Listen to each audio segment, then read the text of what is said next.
Hello guys, कैसे हो आप लोग। मैं आशा करती हूँ आप अच्छे होंगे, स्वस्थ होंगे और अपनी तैयारी में अच्छे से लगे हुए होंगे। आप जितना भी पढ़ो अच्छे ध्यान से और समझ के साथ पढ़िएगा। और ये तो है नहीं कि आप पढ़ते जा रहे और जितना भी पढ़ो रिवाइज भी करते रहना। जो भी टॉपिक पढ़ो उसे 2-3 दिन बाद आपको रिवाइज करना है, वरना भूल जाओगे, फिर कोई फ़ायदा नहीं है। इससे अच्छा है कि आप बार बार रिवाइज करते रहना जो टॉपिक आपने कर लिए है, और प्रैक्टिस सेट लगाते रहिए। आज मैं आपको जीएस का पेपर जीएस कराऊंगी। देखिए, चारों वेदों में सबसे पुराना वेद कौन सा है। सामवेद है, अथर्ववेद है, ऋग्वेद है। तो इसका आंसर होगा ऋग्वेद। एक्सप्लेनेशन देख लीजिए आप लोग। देखिए, 4 वेद हैं, ऋग्वेद, सामवेद, यजुर्वेद एवं अथर्ववेद। ऋग्वेद भारत वेद का सबसे पुराना रूप है। सबसे पुराना ऋग्वेदिक संस्कृत सबसे पुराना वैदिक संस्कृत पाठ 1800 से 1100 ईसा पूर्व है। यह 128 वैदिक संस्कृत सूक्तों एवं कुल 10,600 छंदों का एक संग्रह है, जिसे 10 पुस्तकों में व्यवस्थित किया गया है। अगला क्वेश्चन देखिए आप लोग। देखिए, भारत में केंद्रीय मंत्री पद की शपथ से संबंधित प्रावधान किए गए हैं। देश में संबंधित प्रावधान देश में किए गए हैं। दूसरी अनुसूची में, 5वीं अनुसूची में, तीसरी अनुसूची में। तो इसका आंसर होगा तीसरी अनुसूची में। एक्सप्लेनेशन देखिए आप लोग। प्रथम अनुसूची में राज्यों, केंद्र शासित प्रदेशों एवं उनके क्षेत्रों की सूची है। तीसरी अनुसूची में शपथ या प्रतिज्ञान के रूप है।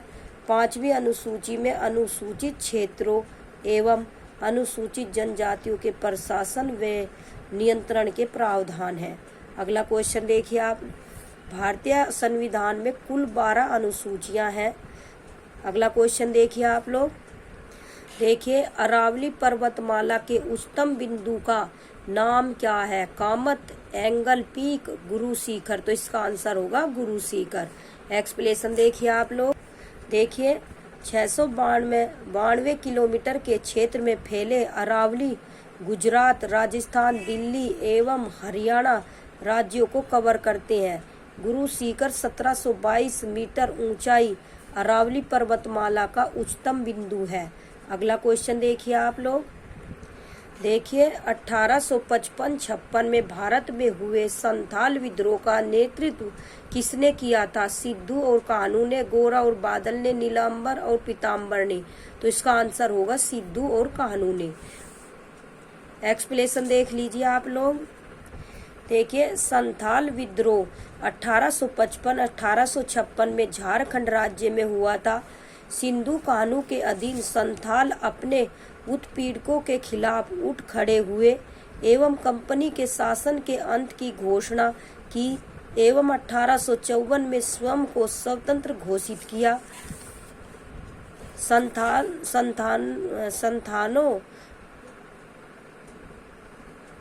संथानों को शांत करने के लिए सरकार द्वारा संथाल परगना का एक अलग जिला बनाया गया था। अगला क्वेश्चन देखिए आप लोग। देखिए, मस्कोवाइट और पैगमाटाइट और बायोटाइट किसके अयस्क हैं। तांबा के, जस्ता के, अभ्रक के। तो इसका आंसर होगा अभ्रक के। एक्सप्लेनेशन देखिए आप लोग। देखिए, अभ्रक हाइड्रस, पोटेशियम, एल्यूमिनियम, सिलिकेट खनिजों का एक संग्रह है। मस्कोवाइट, पैगमाटाइट एवं बायोटाइट अभ्रक के अयस्क हैं। अभ्रक आग्नेय एवं कायंत्रित चट्टानों में सामान्यतः पाया जाता है। कभी कभी तलछटी चट्टान में छोटे गुच्छे के रूप में यह पाया जाता है। अगला क्वेश्चन देखिए आप लोग। देखिए क्वेश्चन,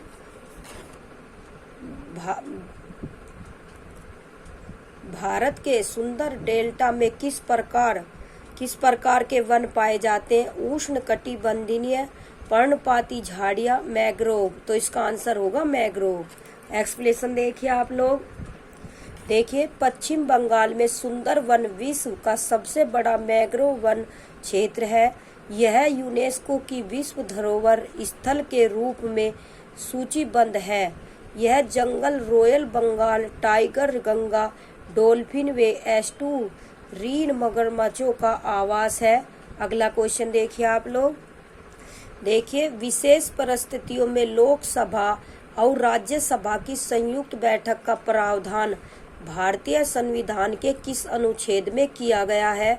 अनुच्छेद 108 में, अनुच्छेद 75 में, अनुच्छेद 100 में, उपरोक्त में से एक से अधिक। उपरोक्त में से कोई नहीं, तो इसका आंसर होगा क्या? 108। एक्सप्लेनेशन देख लीजिए आप लोग।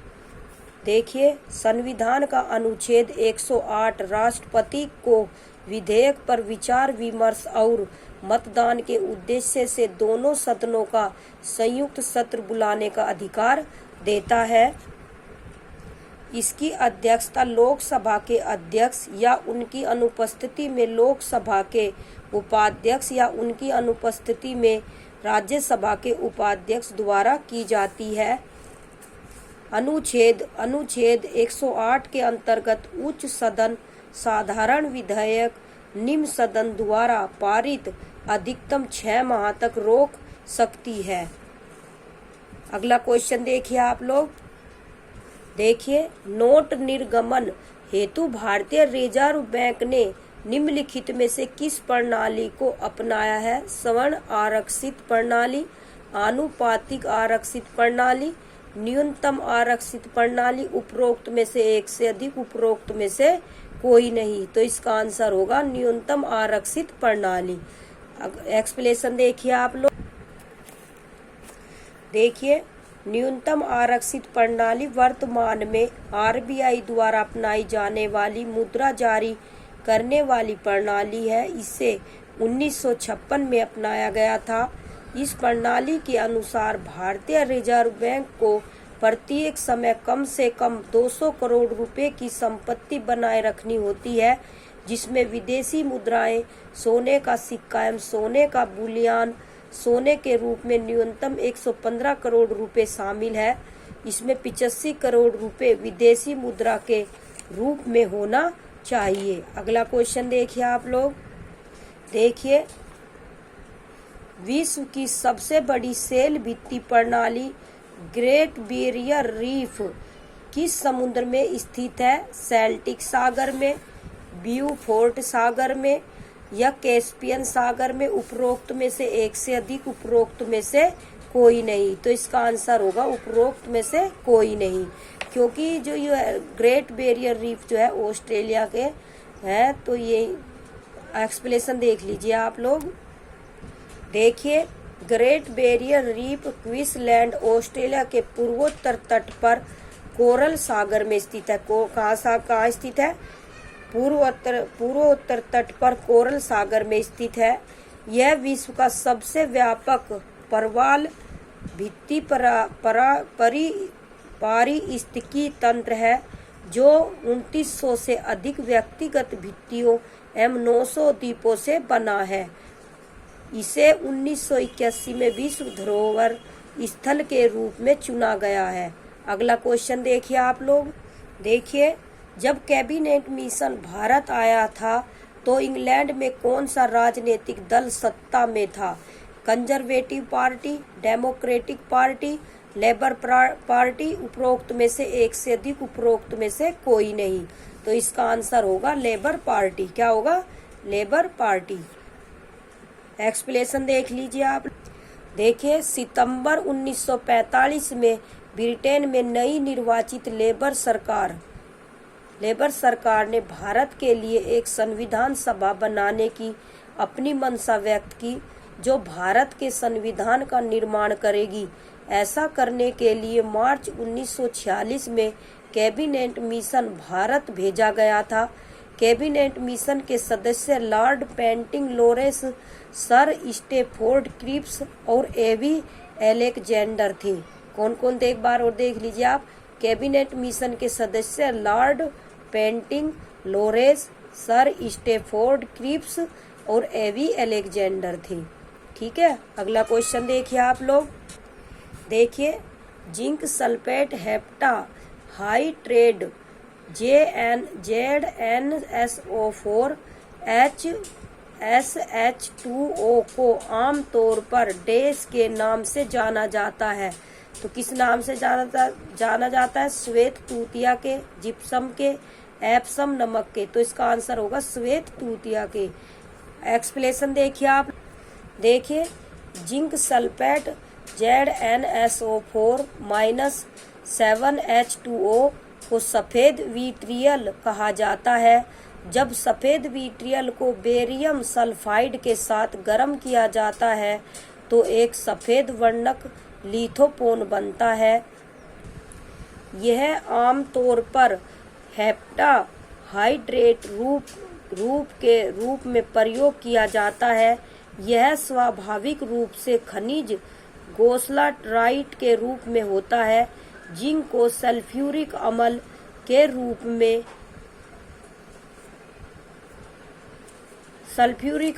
के रूप में एसिड के साथ प्रतिक्रिया करके तैयार किया जा सकता है। इसे सफेद विट्रियल के रूप में जाना जाता है। अगला क्वेश्चन देखिए आप लोग। देखिए दिल्ली में स्थित इंडिया गेट का डिजाइन किसने तैयार किया था? एलिजाबेथ लुटियंस ने, हर्बर्ट बेकर ने, एडविन लुटियंस ने। तो इसका आंसर होगा एडविन लुटियंस ने। एक्सप्लेनेशन देखिए आप।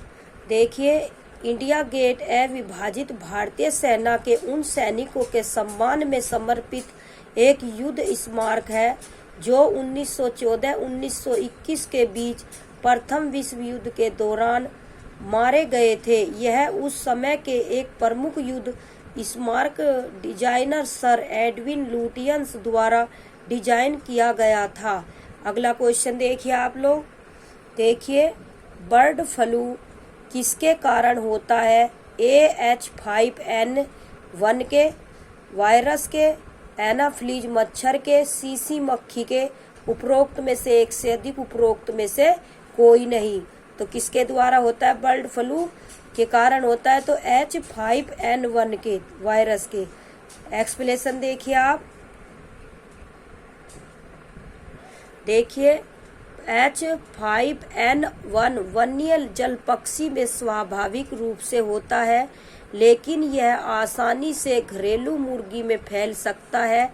यह रोग मनुष्यों में संक्रमित पक्षी के मल, नाक से स्त्राव या मुंह या आंखों से निकलने वाले स्त्राव के संपर्क में आने से फैलता है। अगला क्वेश्चन देखिए आप लोग। देखिए बारडोली सत्याग्रह, जो कि किसानों का एक आंदोलन था, की अगुवाई किस भारतीय राष्ट्रवादी नेता द्वारा की गई थी? तो देखिए वल्लभ भाई पटेल के, गोविंद वल्लभ पंत के, रजनी पटेल के। तो इसका आंसर होगा वल्लभ भाई पटेल के। एक्सप्लेनेशन देखिए आप। देखिए बारडोली सत्याग्रह 1928 लौह पुरुष सरदार वल्लभ भाई पटेल भारत का बिस्मार्क के नेतृत्व में स्वतंत्रता संग्राम में बारडोली के किसानों के लिए अन्यायपूर्ण करों के खिलाफ एक आंदोलन था। बड़ी संख्या में महिलाओं ने इस आंदोलन में सक्रिय रूप से भाग लिया। इन महिलाओं ने पटेल को सरदार उपनाम भी दिया। अगले क्वेश्चन देखिए आप लोग। देखिए निम्नलिखित में से किसका उपयोग नाभिकीय रिएक्टरों में मंदक के रूप में नहीं किया जाता है? मंदक के रूप में नहीं किया जाता है। ध्यान से क्वेश्चन देखना है, इसमें नहीं आ गया। भारी जल के या बोरोन के। तो नहीं किया जाता है तो भारी जल और जल में। तो इसका आंसर होगा बोरान के। तो एक्सप्लेनेशन देखिए आप। देखिए तेज गति से चलने वाले न्यूट्रॉनों को मद करने हेतु मॉडरेटर का उपयोग किया जाता है। सबसे अधिक उपयोग किए जाने वाले मॉडरेटर ग्रेफाइट व भारी जल D2O है। परमाणु रिएक्टर में जल को मॉडरेटर मंदक के रूप में उपयोग नहीं किया जा सकता। परमाणु रिएक्टर में जल को मॉडरेटर या मंदक के रूप में उपयोग नहीं किया जा सकता। परमाणु रिएक्टर में बोरान का उपयोग मॉडरेटर के रूप में नहीं किया जाता है। अगला क्वेश्चन देखिए आप लोग, देखिए निम्नलिखित में से कौन से केंद्र शासित प्रदेश में तारपा उत्सव मनाया जाता है?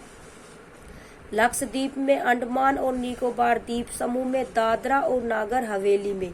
तो इसका आंसर होगा दादरा और नागर हवेली में।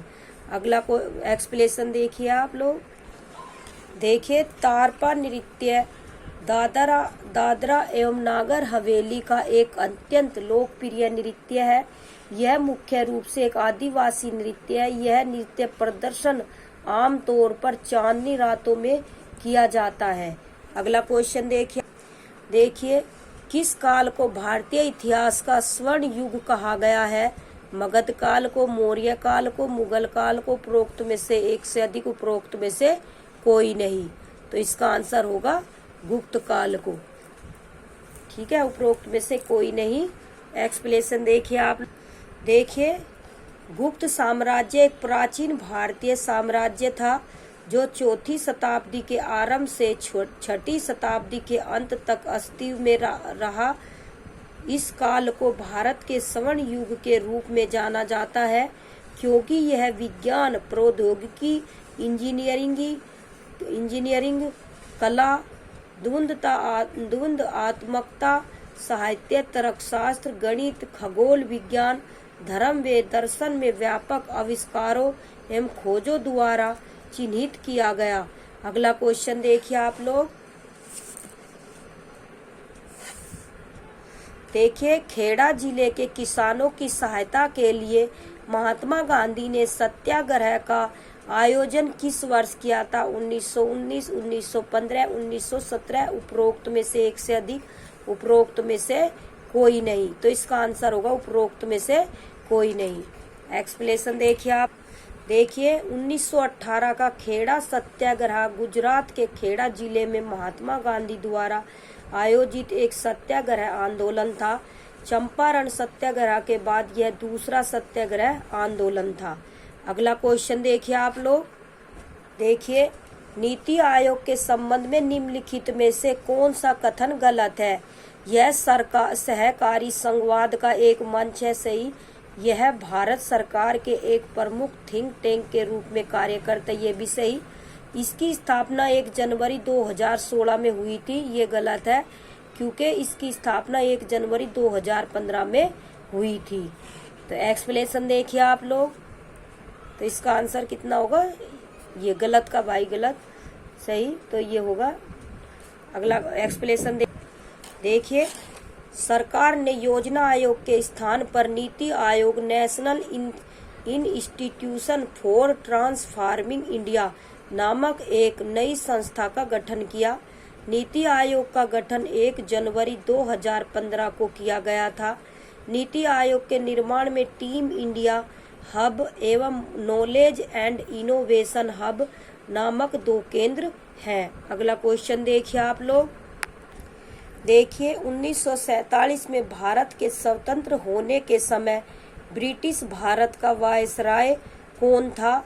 Lord Willingdon, Lord Mountbatten, Lord Irwin, उपरोक्त में से एक से अधिक, उपरोक्त में से कोई नहीं।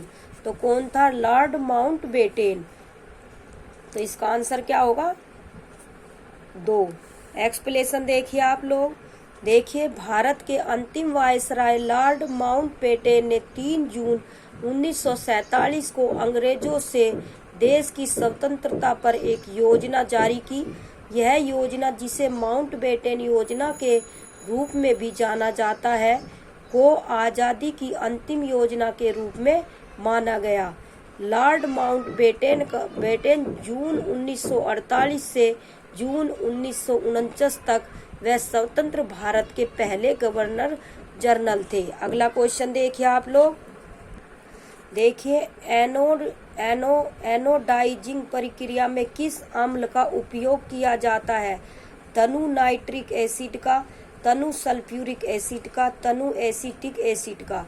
तो इसका आंसर होगा 2, तनु सल्फ्यूरिक एसिड का। किसमें किया जाता है? एनोडाइजिंग प्रक्रिया में तनु सल्फ्यूरिक अम्ल का उपयोग किया जाता है। एक्सप्लेनेशन देखिए आप लोग, देखिए डाइज्ड कोटिंग बनाने हेतु सल्फ्यूरिक एसिड H2SO4 सबसे व्यापक रूप से उपयोग किया जाने वाला घोल है। सीलिंग से पहले सल्फ्यूरिक एसिड फिल्मों की छिद्र युक्त प्रकृति का उपयोग एल्यूमीनियम इसके मिश्र धातु पर रंगीन सतह पूरा करने में किया जाता है। अगला क्वेश्चन देखिए आप लोग, देखिए शुद्ध कार्बन को डैश पर संश्लेषित करके हीरा बनाया जा सकता है। बहुत निम्न दाब और निम्न तापमान पर, अत्यधिक उच्च दाब और उच्च तापमान पर, बहुत निम्न दाब और उच्च तापमान पर। इसका आंसर होगा अत्यधिक उच्च दाब और उच्च तापमान पर। तो क्या होगा? अत्यधिक उच्च दाब और उच्च तापमान पर।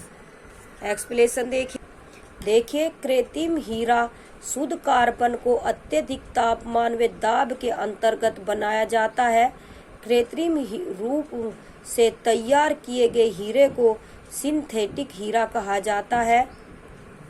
शुद्ध कार्बन को अत्यधिक उच्च दाब व तापमान के अंतर्गत इन्हें संश्लेषित किया जा सकता है। अगला क्वेश्चन देखिए आप लोग, देखिए सार्वजनिक क्षेत्र के उपक्रमों में प्रदत्त शेयर पूंजी का कितना प्रतिशत हिस्सा केंद्र सरकार द्वारा या किसी राज्य सरकार द्वारा या आंशिक रूप से केंद्र सरकार और आंशिक रूप से एक या एक से अधिक राज्य सरकारों द्वारा धारण किया जाता है? देखिए 50% से कम, 60% से अधिक, 70% से अधिक, उपरोक्त में से एक से अधिक, उपरोक्त में से कोई नहीं। तो इसका आंसर होगा 50% कम। एक्सप्लेनेशन देखिए भारतीय कंपनी अधिनियम 2013 की धारा 2 कोष्टक 45 सरकारी कंपनी को परिभाषित करती है। इसके अंतर्गत वैसी कोई भी कंपनी जिसमें 51% से कम पूंजी की हिस्सेदारी केंद्र सरकार या किसी राज्य सरकार के पास है, वह सरकारी कंपनी की सूची में नहीं आती। अगला क्वेश्चन देखिए आप लोग, देखिए इनमें से कौन सी फसल सूखा सहिष्णु फसल है? पटसन, चावल, बाजरा। तो बाजरा है। एक्सप्लेनेशन देखिए आप लोग, देखिए बाजरा की खेती बड़े पैमाने पर अर्ध शुष्क क्षेत्रों में की जाती है, जो कम व अनिश्चित वर्षा एवं आवधिक सूखे की विशेषता है। वर्षा कम एवं लगातार होने के साथ किसान बाजरा व ज्वार सहित सूखा प्रतिरोधी फसलों को लगाने हेतु स्थानांतरित हो रहे हैं। अगला क्वेश्चन देखिए आप, देखिए भारत के राष्ट्रपति को कौन शपथ दिलाता है? प्रधानमंत्री, भारत के मुख्य न्यायाधीश, भारत के महान्यायवादी, उपरोक्त में से एक से अधिक, उपरोक्त में से कोई नहीं। तो इसका आंसर होगा भारत के मुख्य न्यायाधीश। कौन होगा? भारत के मुख्य न्यायाधीश। अगला क्वेश्चन एक्सप्लेनेशन देख लीजिए। देखिए भारत के मुख्य न्यायाधीश भारत के राष्ट्रपति को पद की शपथ दिलाते हैं। उनकी अनुपस्थिति की स्थिति में भारत के सर्वोच्च न्यायालय के वरिष्ठतम न्यायाधीश उनकी भूमिका को प्रतिस्थापित करते हैं। अगला क्वेश्चन देखिए आप लोग, देखिए निम्नलिखित में से कौन से विलयन में विद्युत का चालन नहीं होता? अम्ल और क्षार में, ग्लूकोज और क्षार में, अल्कोहल ग्लूकोज में। तो इसका आंसर होगा 3, अल्कोहल और ग्लूकोज में। एक्सप्लेनेशन देख लीजिए आप लोग, देखिए ग्लूकोज C6H12O6 एवं अल्कोहल आयनिक यौगिक नहीं है, लेकिन वे संयोजक हैं, क्योंकि इलेक्ट्रॉनों को 2 परमाणुओं के बीच स्थानांतरित करने के बजाय साझा किया जाता है। इसके अतिरिक्त बिजली के संचालन के लिए घोल में मुक्त आयन मौजूद होना चाहिए, इसीलिए अल्कोहल एवं ग्लूकोज बिजली का संचालन नहीं करते हैं। अगला क्वेश्चन देखिए आप लोग, देखिए पेरिस में स्थित international institute of educational planning संयुक्त राष्ट्र के किस संगठन का अंग है? UNU का, यूनिसेफ का, यूनेस्को का। तो इसका आंसर होगा यूनेस्को का। एक्सप्लेनेशन देख लीजिए, देखिए international institute for educational planning में पेरिस फ्रांस में बनाई गई यूनेस्को की एक शाखा है। यह प्रशिक्षण, तकनीकी सहायता, नीति अनुसंधान व ज्ञान साझा करने के अपने कार्यक्रमों के माध्यम से अपनी शिक्षा प्रणालियों की योजना बनाने एवं प्रबंधन करने हेतु शिक्षा साझा की क्षमता विकसित करता है। अगला क्वेश्चन देखिए आप लोग। देखिए 326 ईस्वी पूर्व में भारत आक्रमण करने के लिए सिकंदर ने सबसे पहले निम्नलिखित में से किस नदी को पार किया था? देखिए सतलुज को, चेनाब को, झेलम को। उपरोक्त में से एक से अधिक, उपरोक्त में से कोई नहीं। तो इसका आंसर होगा उपरोक्त में से कोई नहीं, क्योंकि उसने सबसे पहले सिंधु को। एक्सप्लेनेशन देख लीजिए आप लोग। देखिए 326 ईसा पूर्व में सिकंदर ने भारत पर आक्रमण किया तथा वह सिंध नदी को पार करने के बाद वह तक्षशिला की ओर बढ़ा था। फिर उसने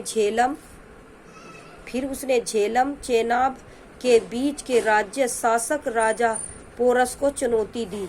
सिकंदर एवं पोरस के मध्य झेलम नदी के किनारे हाइडेसियस युद्ध हुआ, जिसमें पोरस सिकंदर से पराजित हुआ। पोरस की वीरता से प्रभावित होकर सिकंदर ने उसका राज्य वापस लौटा दिया। अगला क्वेश्चन देखिए आप लोग। देखिए निम्नलिखित में से कौन सा किला तमिलनाडु में स्थित है? सिकंदर का किला, सिकंदरा का किला, आमेर का किला, मनोरा का किला। तो इसका आंसर होगा मनोरा का किला। एक्सप्लेनेशन देखिए आप लोग। देखिए मनोरा किला तमिलनाडु के पट्टुकोट्टाई में स्थित है। इस किले का निर्माण मराठा शासक शेर फौजी द्वितीय ने 1814-1815 में नेपोलियन बोनापार्ट पर अंग्रेजों की सफल प्रगति की स्मृति में किया था। अगला क्वेश्चन देखिए आप लोग। देखिए निम्नलिखित में से कौन सी नहर प्रणाली हरियाणा में नहीं है? पश्चिमी यमुना नहर, भाखड़ा नहर प्रणाली, गंडक नहर। उपरोक्त में से एक से अधिक, उपरोक्त में से कोई नहीं। तो इसका आंसर होगा 3। एक्सप्लेनेशन देखिए आप। देखिए गंडक नहर भारत नेपाल के बीच एक संयुक्त सिंचाई एवं बिजली परियोजना है। गंडक प्रणाली में 3 प्रमुख परियोजनाएं शामिल है, जैसे उत्तर प्रदेश में पश्चिमी गंडक नहर परियोजना, भारत नेपाल, बिहार में पूर्वी गंडक नहर परियोजना व त्रिवेणी व बिहार में ढाका नहर परियोजना। अगला क्वेश्चन देखिए आप लोग। देखिए नवजात बच्चों के शरीर में लगभग कितनी हड्डियां होती हैं? 250, 300, 275। इसमें आंसर होगा 300 हड्डियां होती है। एक्सप्लेनेशन देख लीजिए आप लोग।